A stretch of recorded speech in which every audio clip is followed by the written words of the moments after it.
Je m'appelle Capucine, je fais de l'équitation depuis que j'ai l'âge de 3 ans, donc ça fait maintenant plus d'une vingtaine d'années que je pratique, donc ça me fait pas mal d'expérience. L'équitation s'est vraiment imposée à moi en fait parce que j'avais une maman tout simplement qui était cavalière. Depuis que je suis dans son ventre, j'ai goûté les premières sensations à cheval et du coup dès qu'elle a pu me mettre sur un poney, forcément je suis montée à poney. Mon grand-père a fait la guerre à cheval, mon arrière-grand-père a fait la guerre à cheval, donc je pense que c'est vraiment dans le sang et je peux pas vivre autrement.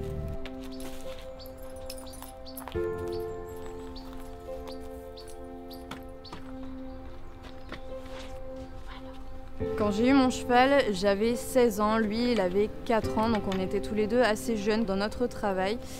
Mais c'est en regardant des vidéos sur internet, des vidéos de travail en liberté que ça m'a donné vraiment l'envie de faire ce travail-là. Et c'était dès la première année où je me suis vraiment lancée dans des petits tours par-ci par-là. Je ne savais vraiment pas où j'allais arriver. Et donc c'est en essayant petit à petit que Bali m'a appris comment demander un cheval et c'est lui vraiment qui m'a tout appris concernant le travail à pied, concernant la relation que je pouvais avoir avec lui.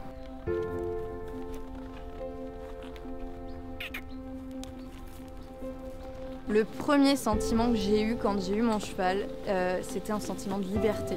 La première chose que j'ai faite, c'était d'aller à l'extérieur, de sortir de mon club, d'aller en balade. J'ai eu l'impression de pouvoir aller n'importe où, d'être vraiment libre d'aller où je voulais. Enfin, c'était vraiment une sensation exceptionnelle que j'ai rarement ressentie. Aujourd'hui, je fais vraiment du cheval pour la relation qu'on peut avoir avec l'animal. C'est quelque chose d'hyper important pour moi, vraiment. L'échange que je peux avoir avec le cheval, c'est ça pour moi qui est le plus important.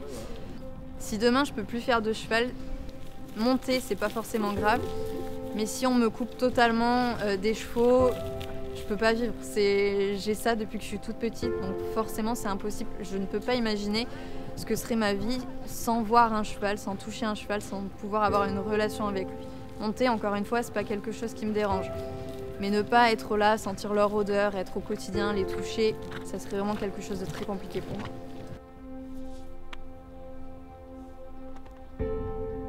Nous, notre discipline de prédilection, c'est vraiment le dressage et le travail sur le plat. Concrètement, c'est vraiment le travail sur le plat qu'on va aimer faire tous les deux. Après, l'obstacle, on en a besoin aussi. J'ai besoin de le faire à Bali pour lui changer les idées, tout simplement. Les plus beaux moments que j'ai pu vivre avec lui, c'était à chaque fois quand il se couchait. Le fait qu'il me suive aussi, évidemment, au trot, au galop, toutes ces choses-là, c'est vraiment quelque chose de merveilleux. Et évidemment, ça a pris beaucoup d'années avant d'arriver à un résultat comme ça, forcément.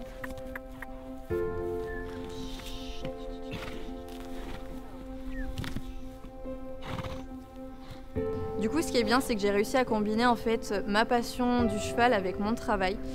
J'ai eu la chance de pouvoir partager quotidiennement mes connaissances avec mes clients puisqu'effectivement j'ai été embauchée à Decathlon Villeneuve-d'Ornon, donc je travaille notamment au rayon équitation et forcément tous les jours je parle de cheval, je parle de matériel, d'équipement, de choses qui me passionnent réellement et c'est un vrai plaisir de travailler ici au quotidien.